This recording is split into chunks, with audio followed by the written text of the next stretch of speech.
기독교 강요 좀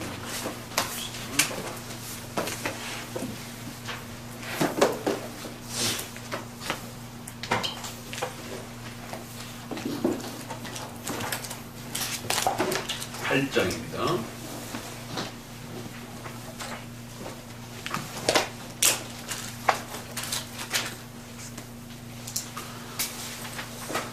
이 교회론을 이렇게 계속 우리가 알아보면서 여기 성경적 교회에 대한 이 고민을 계속 가지고 가고 있는 겁니다. 근데 학원의 제목을 우리가 이렇게 보시면 목차에 이렇게 한번 보세요. 학원의 그 제목을 다시 한번 봅시다. 중간에 우리가 길을 다시 확인하기 위해서 목차를 보시면 하나님께서 우리를 그리스도의 공동체로 인도하시며 우리를 그의 안에 있게 하시려는 외적인 은혜의 수단, 그 은혜의 수단으로서 교회가 있다라고 하는 표현을 고백합니다. 그래갖고 제1장의 모든 경건한 자의 어머니인 진정한 교회, 우리는 이 교회와 반드시 연합되어 있어야 된다는 거죠. 그러니까 교회가 무엇인지에 대한 아주 중요한 그 개념과 정의를 은혜의 수단이라고 표현해놨고, 그 은혜의 수단으로서 교회가 서려면 반드시 은혜의 수단으로서 교회는 어머니 역할을 해준다라는 거예요. 그래서 어머니 역할은 신자를 낳고 기르고 돕고 양육하는 이 모든 과정들이 결국 교회의 그러한 본질이요 핵심이다라는 겁니다. 그래서 성도들은 이 교회를 통하여 성장하고 자라가고 또 자신의 신앙의 자리를 유지해가게 된다, 그렇게 말합니다. 그렇기 때문에 이러한 교회의 성도들은 반드시 연합되어 있어야 된다. 그리고 이러한 건강하고 성경적 교회를 만들어가기 위해서 부단히 노력하고 또 애써야 된다라고 이렇게 말합니다. 그럼 과연 진정한 성경적 교회가 과연 무엇이냐, 이렇게 이제 시작할 때에 거기에는 말씀, 성례, 뭐죠? 교회 표지, 원칙. 기도는 이제 은혜의 수단인 거고, 표지, 교회의 이런 진정한 교회가 그럼 어떤 게 진정한 교회냐? 가톨릭도 자기네가 진정한 교회라고 그러고 제세례파도 자기네가 진짜라고 그럴 때, 그래서 칼빈은 성경적으로 바른 교회의 표지는 칼빈은 이제 두 개를 잡았습니다. 말씀과 성례. 웨스민스터도 두 가지로 잡고, 그런데 칼빈은 권징은 표지까지는 높이진 않았지만 권징 절차도 역시 거기에 준하는 아주 중요한 또, 그러니까 칼빈은 권징과 성례를 거의 같이 봤어요. 그래서 권징이 잘 집행될 때 성례가 행해지고, 성례가 행해지기 위해서는 반드시 권징이 따라붙어서 성례에 참여할 수 없는 사람들을 걸러내는 작업이 권징에 들어가 있는 거죠.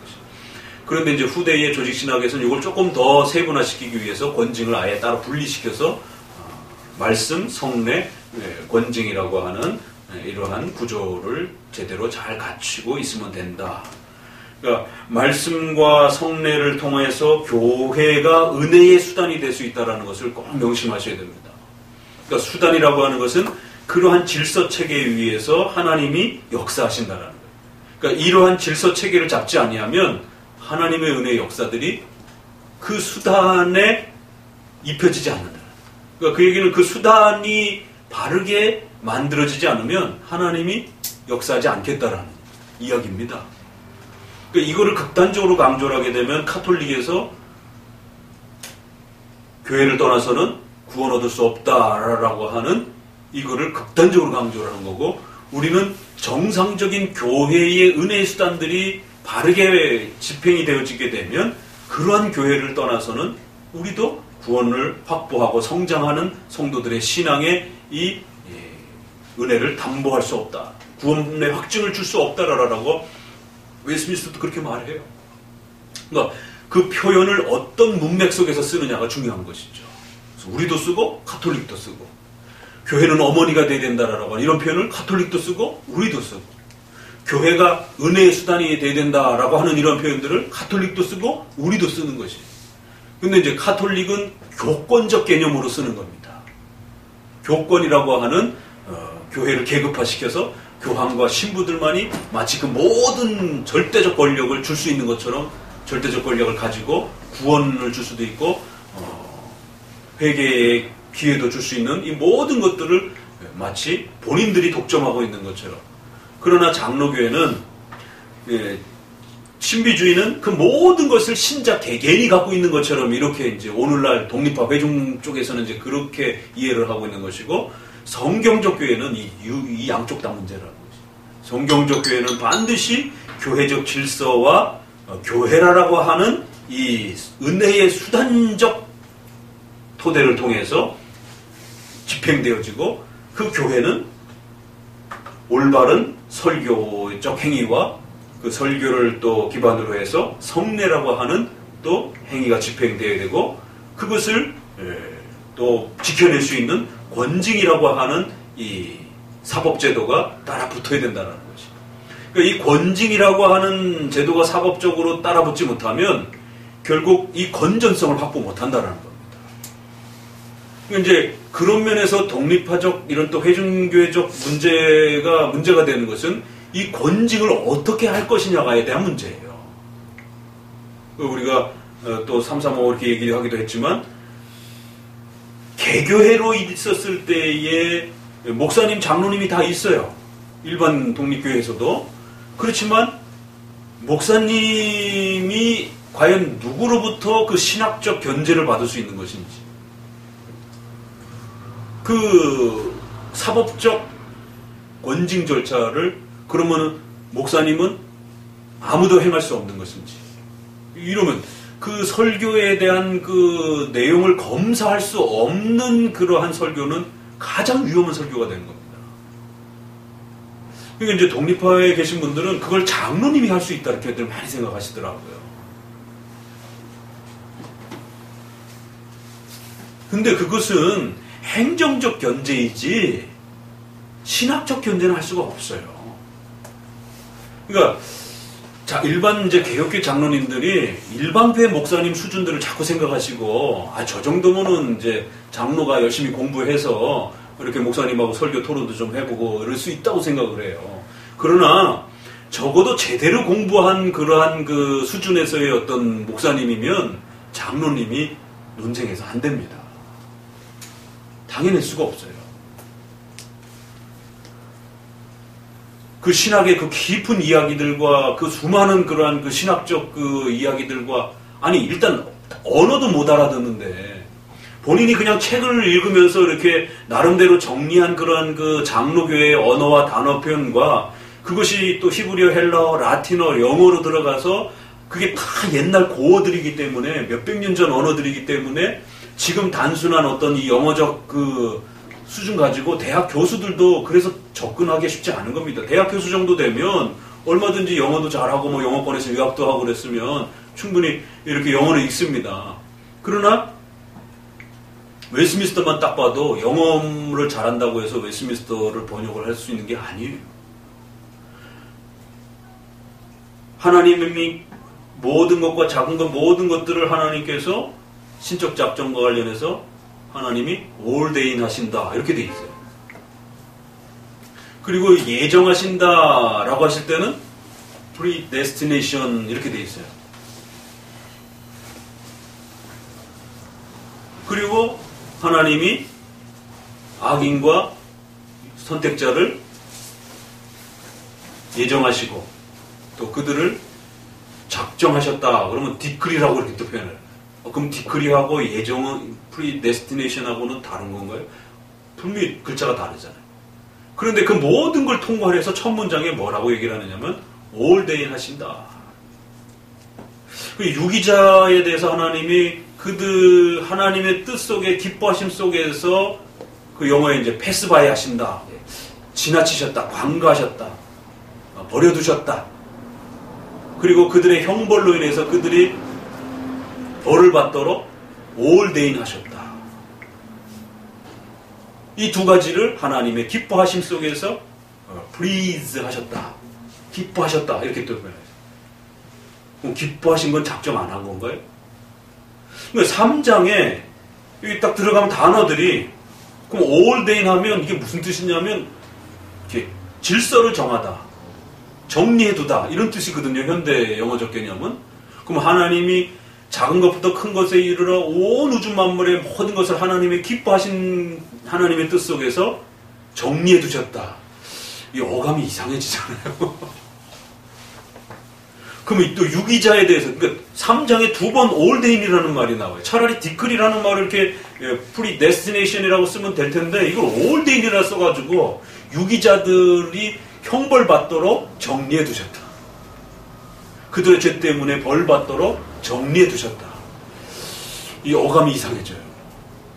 그러니까 영어권에서는 그게 그 시대에 충분히 작정이라는 개념으로 그렇게 다 이해하고 쓰여진 겁니다.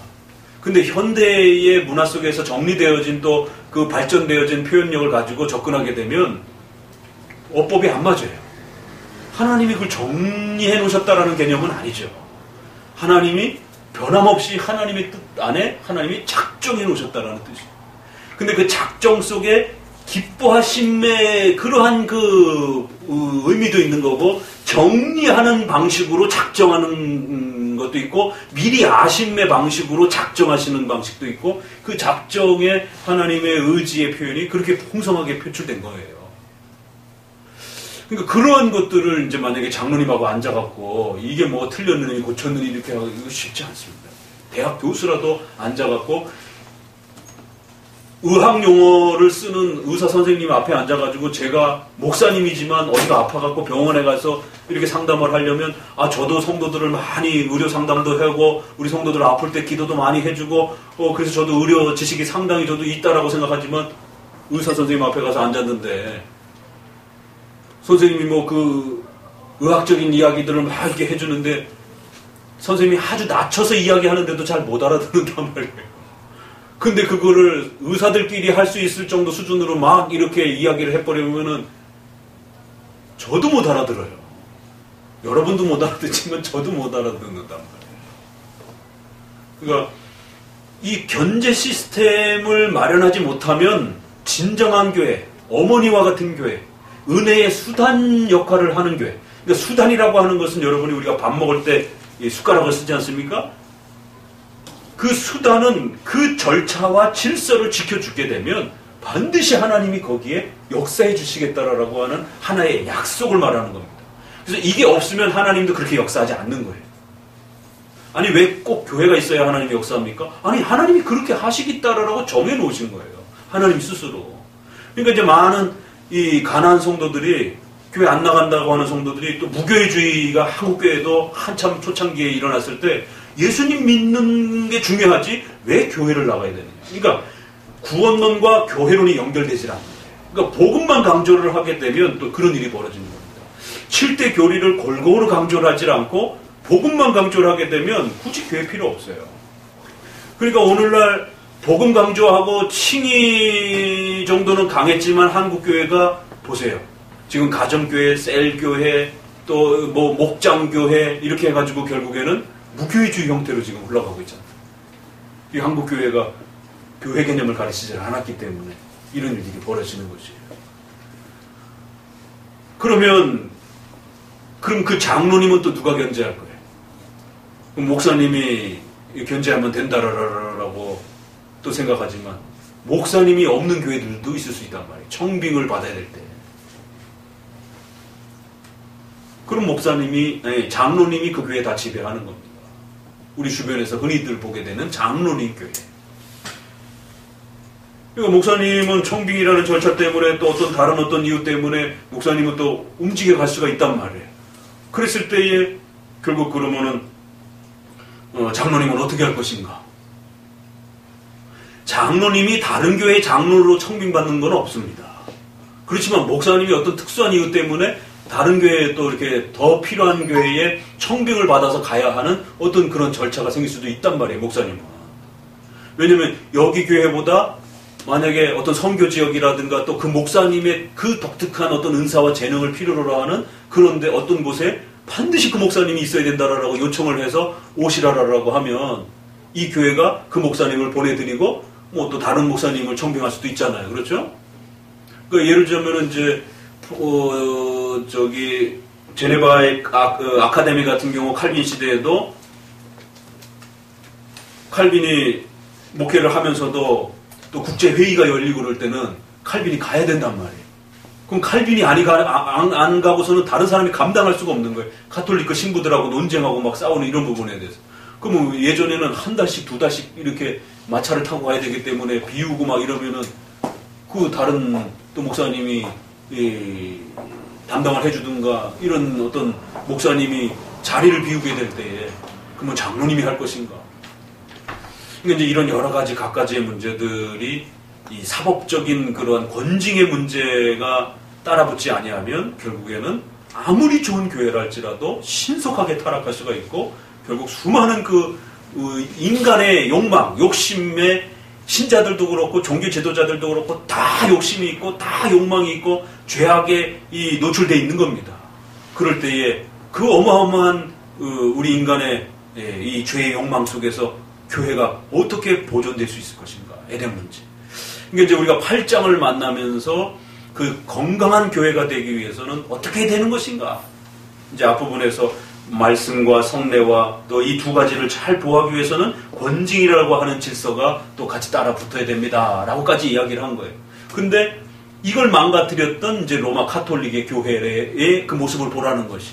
그래서 성례가 망가지기도 하고 설교가 망가지기도 하고 권징의 시스템이 사라져가지고 그걸 독점 권한으로 그렇게 해서 자기 입맛에 맞게 그렇게 징계하고 사법 처리를 하고 이러한 각가지의 폐단들이 벌어지면서 교회는 붕괴되어지고 타락하고 교권만 팽배해지게 되는 교회 권력만 증가되어지는 일들이 벌어지더라. 그리고 이제 8장에 와서는 은혜의 수단으로서 하나님은 반드시 이 수단이 아니고서는 다른 방식으로 성도들을 양육해 가지 않겠다라는 하나님 스스로의 약속이요 질서입니다. 그래서 수단이라는 말에는 인스트루먼트라고 하는 이 도구라고 하는 이 부분은 그렇게 중요한 거예요. 그래서 우리가 웨스트민스터에서도 이 도구, 수단이라는 말을 은혜의 수단 이런 표현을 쓸 때에 이거를 꼭 이 단어를 구별해서 쓰는 이유가 거기 있는 겁니다. 그냥 하나의 은혜의 하나의 그런 어떤 요소라든가 은혜의 어떤 이 내용이라고 이렇게 말하는 게 아니라 도구라고 얘기를 하는 거예요. 이거 없으면 밥을 못 먹는 겁니다. 그런 도구 개념이에요. 카메라가 없으면 우리 영상을 보존할 수 없잖아요. 아무리 우리 기억력이 좋고 별 방법을 다 동원해도 이 카메라가 없으면 절대로 영상을 오래도록 보존할 방법이 없는 거예요. 그런 것처럼 은혜의 수단이라는 건 그런 겁니다. 그래서 교회가 은혜의 수단이다 라고 얘기하고 그 교회 안에서 정규적인 예배를 통하여 설교가 되어져야 되고 또 성례가 집행되어야 되고 또 권징이라고 하는 그 질서를 연결해서 교회가 건강성을 유지할 수 있도록 반드시 이 사법체계에 대한 부분들을 확보하지 아니하면 건강한 교회를 유지할 수 없다는 거예요. 여기까지 정리가 된 겁니다. 그러면 8장에 와서 문제는 이 건강한 교회, 어머니와 같은 교회, 은혜의 수단 역할을 해주는 이 교회. 그러니까 카톨릭에서는 내용을 빼먹고 수단만 잡은 거예요. 이해되시겠죠? 그러니까 교회가 어머니의 역할을 해야 되고 교회를 떠나서는 구원받을 수 없다. 이게 다 우리도 쓰고 저들도 다 쓰는 겁니다. 그러니까 교권만 남은 거예요. 교회의 권력만 남은 거예요. 근데 신비주의자는 어떻게 됐어요? 수단 개념을 다 없애버린 거예요. 형식을 다 없애버리고 자기들 나름대로 설교하고 자기들 나름대로 성례를 또 만들어가지고 새로운 성례를 개최하고 방언이라든가 이런 걸 갖다가 제2의 성례로 이렇게 또 옮겨놓기도 하고 그러니까 양극단이 그런 문제가 있는 겁니다. 그럴 때 우리 장로교회에 있어서는 건전한 내용, 말씀과 성례와 권징이라고 하는 이 올바른 내용이 잘 복음적인 이 내용이 담겼을 때는 교회는 은혜의 수단이 된다는 거지. 그래서 우리가 밴드에서도 이렇게 이제 토론을 하다 보면 이게 신앙이 건강하게 이렇게 자란 분과 그렇지 않은 분들의 차이가 나타나는 건가를 알 수가 있어요. 그러니까 개혁신앙에 대해서 고민하고 또 배워가려고 하고 애를 쓰고 그러는데 아직 교회를 안 나가고 있어요. 이런 상태들. 또 열심히 개혁신앙에 대해서는 상당한 수준으로 또 이렇게 나름대로 이야기도 하고 코멘트도 하고 또 다른 분들도 도와주기도 하고 이러는데 본인은 일반 교회에 그냥 계셔요. 그러니까 이게 도무지 일상적으로는 이해할 수 없는 어떤 이 행동과 사고들이, 그러니까 칼빈의 기독교 강요를 읽는다라면, 그러니까 내가 이 건강하고 소중한 이 개혁신앙의 이 엄청난 진리를 개혁교회를 통해서 배워가고 내가 알았어요. 그렇지만 그냥 일반 교회에 그냥 머물러 있겠다라는 거지. 그럴 수 있는가? 그렇게. 이거 4장만 읽어봐도 그렇게 할 수 없다라는 거를, 우리가 그러한 자리에 있는 것을 그리스도의 몸을 해친다든가, 또 어떤 내가 교회에 어떤 위해를 가한다든가, 이 어떤 내가 또 뭔가 분란을 일으킨다든가, 이런 어떤 사고들이 우리 안에 이렇게 지배되어져 있는 것은 아직 건강한 그 교회론이 내 안에 정립되어 있지 않아서 그런 거죠. 소위 말해서 그러니까 몰라서 그런 것도 그렇고, 또 조금만 알아도 그렇고, 편협되게 알아도 그렇고, 다 그런 현상이 벌어져요. 편협되게 아는 것은 소위 말해서 부흥사들에 의해서 협박받은 그 옛날의 사고, 교회 떠나면 죽는다라고 하는, 그리고는 이제 막 성도들 간증시켜가지고 막 교회 그렇게 함부로 목사님하고 싸워서 떠났더니만 갑자기 교통사고가 나고 암이 생기고, 이제 이런 어떤 것에 대한 들었던 옛날의 기억이 여전히 자기를 지배하고 있는 거예요. 그래서 배우긴 배웠지만 정작 건강하고 어머니 같은 교회를, 그 수단입니다, 그게. 쉽게 못 움직이는 거죠. 그러니까 여러 가지 이유가 있겠죠. 그렇지만 이제 기독교 강요가 왜 교회를 수단이라고 말을 하고, 또 여전히 은혜의 수단으로서의 그 내용들을 이야기하면서 그 내용들을 갖고 있지 못했을 때의 성도의 위험성, 또 그 교회의 위험성, 그러니까 개인적으로도 신앙이 망가지고 타락할 수 있는 위험성. 그래서 뭐라고까지 웨스민스터는 이야기하느냐면, 견인, 신앙의 확신 부분에 신자가 은혜의 수단을 소홀히 할 때 어떻게까지 타락할 수 있다라고 이야기합니까? 겉으로 봤을 땐 불신자보다 더 악하게 살아갈 수도 있는. 우리가 칭의가 취소됐다라고 말하진 않지만 형식적으로 보면 불신자보다 더 악하게 살아요. 근데 기억을 해두셔야 돼요. 그건 결론인 거고, 앞에 따라 붙는 말이, 그렇죠. 하나님의 진노를 일으킨다라는 거. 또 기억나시는 거 있어요? 이런 걸 외워두셔야 돼요.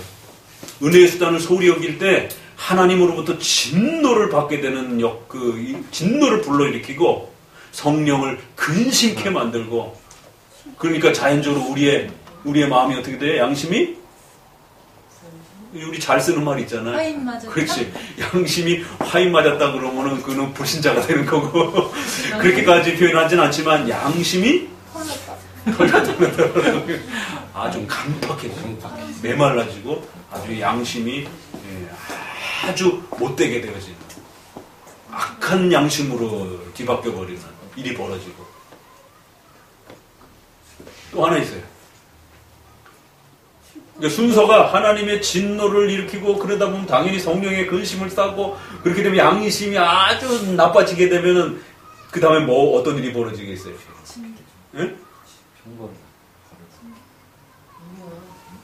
그건 그 다음이에요. 그 다음 한 5가지로 소개가 되는데, 요거 다음이 이제 회개하고 돌이키기 전까지는 그러한 상태로 불신자보다 더 악한 그런 상태로, 그게 뭐 형벌 받고 있는 거예요. 이게 질병과 재해와 또 이런 모든 보호받지 못하는 상태에 오랫동안 노출되게 된다, 이렇게 얘기를 해요. 하나가 더 있어요. 아니 자기 양심이 그렇게 막 망가지고 붕괴되어지면 어떤 일이 벌어지겠어요? 구원의 확신이 없어지나요? 그리고 이제 그건 이제 자기 양심과 관련해서 개인적으로 그렇고, 나뿐만 아니라 내 가족, 대사회적으로 남들도 못 살게 군다, 그렇게 나와요.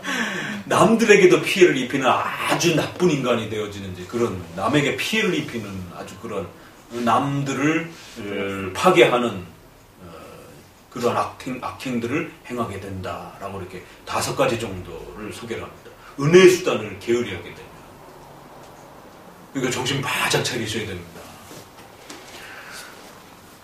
우리 아직 가족들이 이렇게 다 이 개혁신앙을 하지 못하는 이런 가족들은 더 하나님 앞에 눈물로 기도하셔야 되는 것이고, 본인이 하나님 앞에서 미랄로서 그런 역할을 감당하셔야 되는 것이고, 그래서 먼 시간적으로 이렇게 계산해서 가족들이 이러한 개혁신앙으로 잘 정착할 수 있도록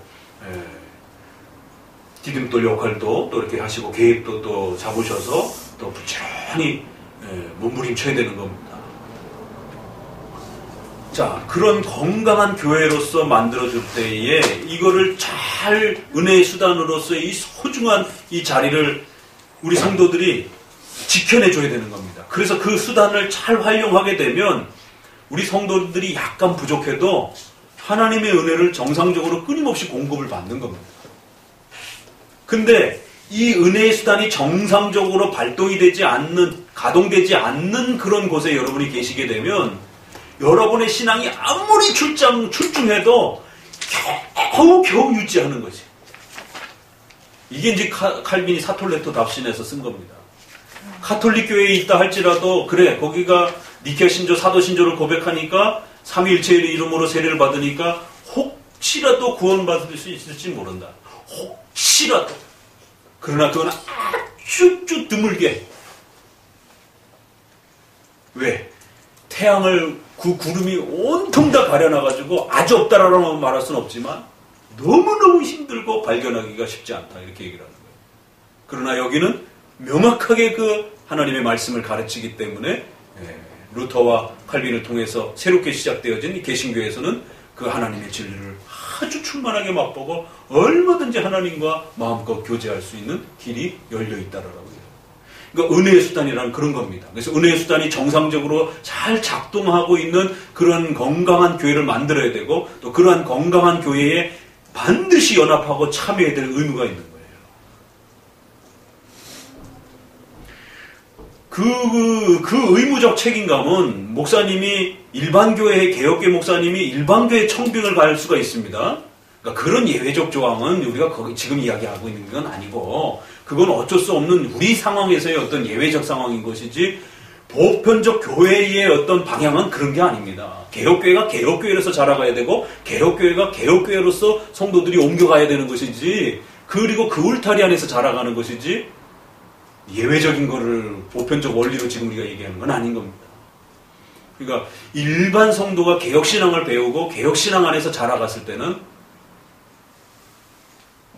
반드시 개혁교회 안에 몸담을 수 있도록 그러한 교회에 진정한 어머니로서의 교회에 반드시 연합되어야 된다라고 하는 그리고 그러한 교회가 은혜의 수단이다라고 하는 것을 이 4장은 계속해서 설명하는 거예요. 이 수단으로서의 교회를 이해해야 됩니다라고 합니다.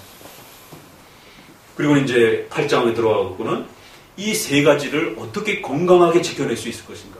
그러니까 권징이 있어야만이 앞에 두 개가 보호가 되는데 그러면 권징은 뭘 갖고 권징하느냐라는 순서적으로 말을 하는 거예요.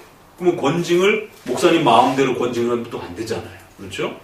그렇기 때문에 권징이라고 하는 이 울타리와 뼈대가 그래서 칼빈은 이거를 뼈대라라 그 힘줄이요 뼈대라고 얘기를 합니다. 그렇게 얘기를 하더라고요. 교회 개혁과 권징의 필요성을 이렇게 했을 때 교리는 그 몸이고 이 권징은 바로 뼈와 힘줄이다라고. 그 교리를 지탱해주고 몸을 지탱해주고 건강하게 살아갈 수 있도록 만들어주는 울타리라는 거죠. 이렇게 중요한 견제 시스템과 권징 절차가 한 개인과 또 그 집단의 어떤 그러한 특별한 욕구로 이루어지면 안 되고 반드시 신조라고 하는 2000년 교회사가 고백하면서 성경의 해석을 바르게 이해해서 정리해 놓은 그러한 교리적 고백 위에 그러한 신앙 고백 위에 이 권징의 사법적 절차가 만들어져야 된다라고 8장에서는 이제 세 칙을 설명을 하는 거지. 앞에서는 원칙을 말했다면 8장에 와서는 이 원칙을 가능케 하게 하는 그 세부적 규칙들은 반드시 신조라고 하는 결국 성경을 어떻게 해석합니까? 이것도 문제가 되는 거. 권징도 어떻게 권징을 합니까? 성경적으로 권징을 하죠. 그것처럼 애매한 말이 어디 있는데요. 가장 애매한 말이 그 말인데 자기 마음대로 성경을 해석해놓고는 성경적으로 해야죠. 이게 가장 애매한 말인데. 그렇기 때문에 이 세 가지를 건강하게 잘 지켜내고 이것이 제대로 가동되어질 수 있도록 가능케 하는 실제적 원리는 바로 2000년 교회사가 고백해왔던 사도신조로부터 웨스민스터 이르기까지의 신조의 이 가치와 권위와 이 신조의 형식을 정확하게 이해했을 때만이 이러한 건강한 어머니로서의 교회를 유지할 수 있다라고 이렇게 말을 하는 거죠. 얼마나 기가 막혀요, 그렇죠? 정의와 세칙이 이 칼빈의 기독교 강요의 큰 틀에 두 개로 이렇게 딱 구축되어 있는 겁니다. 그러니까 독립파적 이런 부분에서 우리가 이야기하는 그러한 김홍준 목사님이라든가 또 로이드 존스라든가 강해 설교를 잘한다라고 하는 존 메가더라든가 이렇게 아주 탁월하다라고 얘기를 하지만 문제는 역사적 정통교회의 이러한 울타리와 형식을 취하지 않는단 말이에요. 거기에 문제점이 있는 거예요. 기독교는 한두에 생긴 게 아니고 2000년 역사 속에서 여러 가지의 이단들과의 그 수많은 이 과정 속에서 올바른 교회의 모습, 진정한 교회의 모습을 지켜내기 위하여 끊임없이 싸워왔던 그 자리들이 있단 말이에요. 그러면 그렇게 싸워왔을 때 교회가 어떻게 싸웠는가? 뭘 가지고 싸웠는가? 이 건강한 어머니로서의 교회를 지켜내기 위하여 여러 사람들이 나름대로 대안을 제시하는 겁니다. 메가더도, 로이드 존스도, 또 김홍준 목사님도 또 나름대로 여러 제안들을 할 때 그러면 그 제안들이 누구께 가장 건강하고 옳으냐의 문제인 거예요. 그랬을 때 적어도 우리가 2000년 교회사를 살펴보게 되면 어거스틴 때까지는 니케아 신조와 칼케톤 사도 신조를 가지고 그 모든 신학의 이러한 세 가지 건강한 교회의 구성의 울타리를 형성해 준 겁니다. 그렇게 출중한 어거스틴조차도 자기는 사도신경에 기초해서 이 모든 기독교 교리들을 확립하고 세워간다라고 말하고 또 그러면 종교개혁 시대 때 와서 우리가 칼빈의 글들을 읽어보니까 역시 칼빈의 기독교 강요도 이렇게 신조에 대한 교회의 권위, 교황제도 하에서 교회는 임의로 교리의 순수성을 완전히 더럽혔다. 교회에 있어서 신조의 그 권위란 과연 무엇인가에 대해서 고민해야 된다는 거죠. 신조가 교회에서의 위치가 무엇인지에 대해서 정확하게 아셔야 된다는 거예요. 이런 개념들을 카톨릭이 놓쳐버렸기 때문에 결국 카톨릭은 그 교리의 순수성을 다 붕괴시켜버리게 되었다는 거예요. 그러니까 여태까지 그 교리의 순수성을 완전히 더럽혔다라는 말을 앞에서 계속해서 우리가 들었던 겁니다. 그렇죠? 그런데 그게 한 걸음 더 진전이 돼서 왜 그렇게 된 건가? 신조에 대한 올바른 권위와 자리를 회복시키지 못했기 때문이다. 카톨릭에서 사도신조 5개 고대 신조 다 고백합니다. 그래서 우리가 카톨릭의 세례를 일정 부분 인정하기도 하는 것입니다. 역사 속에서. 카톨릭에서도 신조 다 고백하는데요? 이렇게 말할 수 있어요. 그러나 카톨릭에서 이해하는 신조의 그 권위와 개념은 장로교가 생각하고 있는 개념하고 다르다라는 것이죠. 교황의 신부들의 권위 아래에 있기 때문에 문제가 된다. 신조의 권위가. 그 신조의 권위가 그들보다 성경보다는 높지는 않지만 그들, 교회의 그 어떤 조직과 어떤 인간보다 높이 있어야 된다는 거예요. 그래야 견제를 받게 되고 권징을 받을 수 있는 하나의 법적 기준점을 마련하게 된다는 겁니다.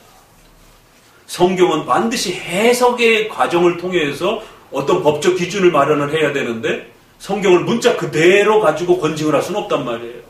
그럼 오늘날 형수를 취해서 아들을 낳지 않는 것에 대한 계대결혼에 대한 이 부분을 그대로 끌어와갖고 우리가 징계할 수는 없잖아요. 가늠하다 잡히면 무조건 돌로 때려 죽여야 됩니까? 어쩔 거예요. 아말렉 족속은 무조건 때려 죽여야 됩니까? 사울은 그 전쟁을 등한시했다라고 버림을 받은 거란 말이에요. 권징을 받은 거란 말이에요. 그럼 오늘날 아말렉 족속을 우리가 어떻게 찾아야 되고 어떻게 죽여야 됩니까? 그러니까 반드시 성경은 해석해서 그 내용을 우리가 찾아내지 아니하면 문자 그대로 다이렉트로 적용하기에는 어려움들이 있는 겁니다. 성경의 이 기록 형식의 특징상. 그러니까 결국 반드시 성경은 일정한 해석의 원리와 기준과 규칙이 구성이 되면서 법적인, 사법적인 어떤 기준점을 이렇게 갖게 되지 성경 그 문자 하나하나가 다이렉트로 이렇게 적용돼서 사법적인 어떤 기준이 되는 건 아닙니다.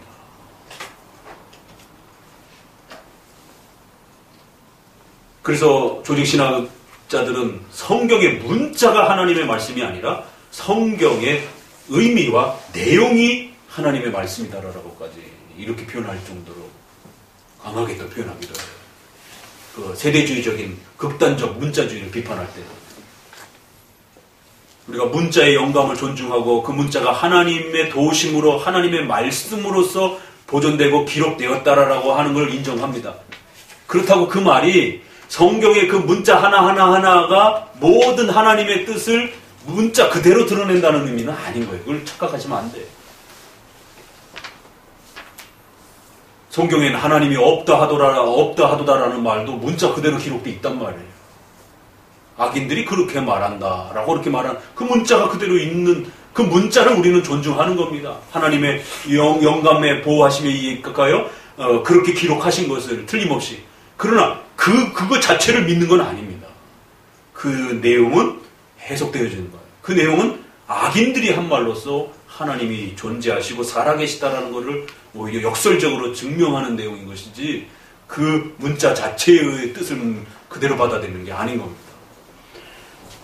그러니까 이런 면에서 칼빈이 신조가 바로 잘 권위를 회복하고 위치를 잡아야만이 앞에 말했던 은혜의 수단으로서 교회가 가지고 있는 특징을 제대로 이제 지켜나갈 수 있다는 것입니다. 그래서 신조에 대한 교회 권위 그리고 또 웨스트민스터로 이렇게 넘어가는 겁니다. 근데 이제 오늘날 많은 강해 전문적인 뛰어난 강해 설교가들이 왜 칼빈의 기독교 강요에 이런 부분들을 인정하지 않는가? 그럼 도대체 그분들은 칼빈보다 더 뛰어난 건가? 좋습니다. 칼빈보다 더 뛰어날 수 있어요. 그러면 어거스틴과 웨스트민스터와 도르트 총회와 이런 2000년 사이의 그 모든 교회들보다 더 뛰어난 것입니다. 이게 참 의심스러운 거예요. 도대체 이런 교회적 결정과 이런 역사도 다 부정하고 본인이 성경 해석한 것이 더 훌륭하다라고 이렇게 던지게 되면 그 객관성을 어떻게 확보할 것인지. 그래서 그분들의 글에는 단 한마디의 칼빈의 기독교 강요 언급도 없고 웨스트민스터 신조 언급도 없고 어거스틴에 대한 언급도 없고 교리 이런 부분들에 대한 언급도 없고 오로지 성경을 해석하는 이야기들만 있는 거지. 로이드 존스 책 읽어보세요. 그러니까 저도 어렸을 때는 그 로마서 책이라든 게 얼마나 감격스럽고 맨날 윤리적인 착한 일 해야 복 받는다라고 하는 이런 윤리적인 설교 또 더 나아가서는 신비 체험해야 은혜 받는 거라고 하는 이제 이런 식의 설교에 물들어 있다가 로이드 존스처럼 이렇게 예수님을 믿어야 된다 이렇게 복음을 제대로 알아야 된다 이런 이야기를 이렇게 딱 접했을 때는 얼마나 신선하고 충격적이고 야 이게 정답이다라고 이제 이렇게 생각을 했던 시절이 있습니다. 그렇지만 그분은 칼빈을 이용 안 해요. 그분은 웨스트민스터를 인용 안 해요. 오로지 자기가 성경 해석한 것만 이야기합니다. 그러면 그 성경 해석은 또 다른 또 외적 기준이 되는 것인데 그게 맞는지 틀리는지 그걸 어떻게 점검할 거고 증명하고 누가 그거를 또 증명해낼 것인지 이게 딜레마라는 것이에요. 교회 역사 속에. 건강한 교회를 지켜내고 그 질서 제도를 확립하는 데에 그 말이 맞는 것 같은데 딜레마가 그 속에 숨어 있다라는 거예요. 그럼 로이드 존스가 말한 그렇게 회복한 교회가 건강한 교회냐? 로이드 존스도 열심히 교회 이야기를 합니다. 어떻게 교회를 만들어야 된다는 거. 그러면 그렇게 그가 말한 교회가 가장 건강한 교회냐는 검증해 봐야 될 거 아니에요. 누군가의 시스템에 의해서. 그래서 로이드 존스는 라디오 설교로 인정하지 않습니다. 아주 굉장히 그거에 대해서 비판해요. 설교는 오직 교회적 질서를 통해서 이렇게 직접적으로 말해지는 게 설교지.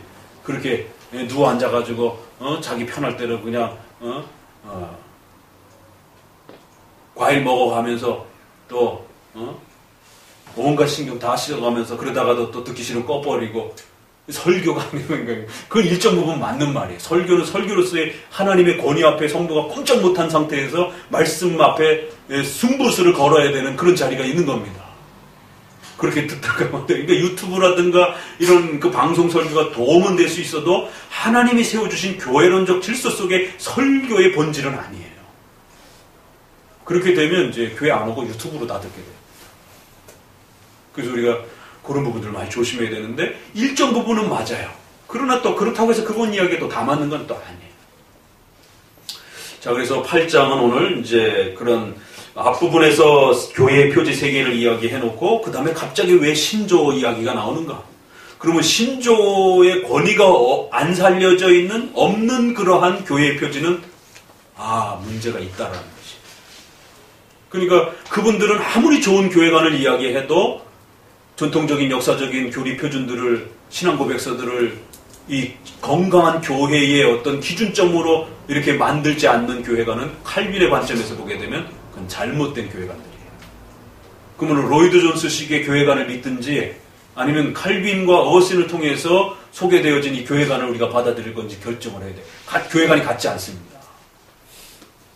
칼빈은 반드시 그 교회 표지는 정통적 역사적 교리 표준으로 고백한 그러한 사도신조를 고백했을 때는 그 사도신조가 그 시대를 기준점으로 잡아준 거고, 종교개혁 시대 때는 제네바 교리문답이라든가 하이델베르그 교리문답이라든가 이런 것들이 기준점을 잡아준 거고, 또 오늘날은 웨스민스터가 영미권을 통해서는 잡아주고 유럽권에서는 쓰리폼이라고 하는 것이 각각의 기준 역할을 잡아주는 것입니다. 그러니까 유럽파 쪽에서도 쓰리폼을 교리 표준으로 잡아주는 거예요. 교리 표준이 어떤 거냐가 다를 뿐이지, 그래서 유럽의 그 개혁 교단들도 그 나름대로의 기준이 칼빈하고의 같은 선에 있는 겁니다. 그런데 최근에 이러한 그 독립파적인 그런 유럽 스타일을 쫓아하시는 분들은 하이델베르그 교리문답조차도 기준점으로 안 서 있어요. 그러니까 신조를 교리 표준으로 안 삼는단 말이에요. 그냥 김홍준 목사님이 강의한 게 최고고 로이드 존스가 강의한 게 최고고 이런 식이 되는 거예요. 그러니까 김홍준 목사님이 아무리 훌륭하다 할지라도 그분의 설교조차도 하이델베르그 교리 표준으로 검증을 받고 틀렸으면 과감하게 삭제시켜야 된다라는 거예요. 그럴 수 있는가? 그러지 못한다라는 것이죠. 오히려 하이델베르그 교리문답이 문제가 있다라고 잘라낸다라는 것이죠. 그렇게 되면 아까 앞에서 이야기했던 견제성, 권징성, 변질될 그 위험성에 대한 보호막이 없어져 버려요. 그러면 김홍준 목사님은 이 땅에서 가장 완전한 분입니까? 칼빈도 실수한 부분들이 있는데, 또 칼빈도 미처 말하지 못한 부분들도 많은데, 칼빈 종말론 충분히 말 안 했잖아. 이건 자칫 잘못하면 큰 위험을 결국 끌어안게 되는 거지. 그래서 가장 건강한 어머니로서의 교회를 구축하기 위해서는 그 권징이 그 사법적 역할을 그렇게 할 수 있도록 그 해석적, 법적 교리 표준을 확보해야 된다.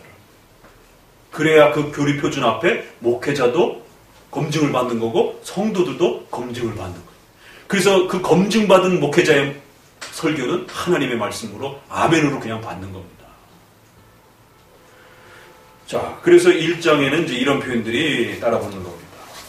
오늘은 1번만 합니다. 교회의 권한은 하나님의 말씀에 의해서 제한된다. 교리에 관한 교회의 권위, 그 임무와 한계. 읽어봅니다. 이제부터 제3부, 즉 교회의 권한에 대해서 논하겠다. 교회의 권한의 일부는 개개인의 감독에게 속하고 일부는 지방회의에 또는 총회의에 속했다. 여기서 말하는 것은 영적 권위이며 이것이 교회로서 마땅히 가져야 할 권한이다. 그리고 이 권한은 교리에 관한 권한과 재판권, 그리고 입법에 관한 권한으로 나뉜다. 교리 방면에는 신조를 제정하는 권한과 신조를 설명하는 권한의 두 부분이 있다. 외우셔야 됩니다. 교회가 가지고 있는 3대 권한 뭐라고요? 교리권, 재판권, 입법권. 이거를 좀 순서로 번역 때문에 그런 것이고, 교리권. 교리, 신조가 만들어지면 법을 만들 수 있잖아요. 그렇죠? 입법권이 만들어지고, 법이 만들어지면 재판을 할 수가 있는 거예요. 사법권. 그래서 순서적으로 교리권, 입법권, 사법권. 하나님이 교회에 주신 권한이라는 겁니다. 그래서 그 교회가 건강하게 이렇게 신조를 열심히 성도들이 연구하고 목회자들이 연구해서 성경적 교리를 성경으로부터 그렇게 권위 있게 확정할 수 있다는 겁니다. 그래서 성경의 올바른 해석의 교리 표준들이 확정이 되면 그걸 가지고 다양한 법들을 만들 수 있다는 거예요. 교회를 운영하기 위한. 그리고 그러한 법들이 만들어지면 반드시 목회자도 따라야 되고 성도도 따라야 되는 사법적 질서가 만들어지는 것이. 교회도 작은 사회단체이기 때문에 이러한 입법적, 사법적 질서가 없으면 절대로 그 사회가 운영될 수가 없습니다. 그래서 교리권, 재판권, 입법권, 재판권. 그리고 교리 방면에서는 신조를 제정하는 것과 그걸 해석할 수 있는 게 함께 포함된 교리권이라는 개념이 바로 신조를 만들고 정리할 수 있는 권한을 말한다라고 표현을 하는 겁니다. 자, 그러면서 그 다음 줄에 보면 그 권한을 주신 목적에 대해서 바울은 분명히 교회를 세우기 위한 것이었다라고 이렇게 하면서 고린도전서 4장 1절에 교회를 세우는 유일한 방법은 사역자들이 그리스도께서 그 권위를 유지하실 수 있도록 노력하는 것이다. 그렇게 해야만 교회의 머리는 오직 예수 그리스도가 된다라는 거예요. 그러니까 이런 그 견제 시스템이 없으면 목회자의 교회가 되기도 하고 장로님의 교회가 되기도 하고 성도들의 교회가 되기도 해요. 예수님의 교회가 아니라 예수님이 원하시고 통치하시고 다스리고 예수님의 말씀이 지배하는 교회가 돼야 되지 목사님과 장로님과 성도 개인의 교회가 돼서는 절대 안 된다는 겁니다. 그래서 오늘은 이 8장이 왜 이 시점에 나오는가. 그리고 이제 8장이 이제 그 세 개를 설명하는데 보세요. 어디까지 가는가. 저기 12장 뒤로 넘겨보세요. 성례전까지 나갑니다. 8장에서 14장까지. 자그마치 7장 정도, 절반 정도, 앞부분의 절반을 이 세 권리, 신조에 대해서 설명한, 칼빈이 신조를 얼마나 중요하게 취급했는가. 그리고는 이제 다시 돌아와요. 설교와 성례에 대해서 다시 또 이야기하는 거예요. 이 기반이 갖춰졌을 때 올바른 성례가 집행될 수 있는 것이. 그래서 유아 세례 이야기하고 성찬 논쟁과 관련해서 성례 중심으로 해서 쭉 끌어가고 카톨릭 미사에 대해서 잘못된 거 비판하는 얘기가 뒷부분에 이제 성례 얘기하고 끝입니다. 그러니까 이 중심에 이 신조가 서 있는 거예요.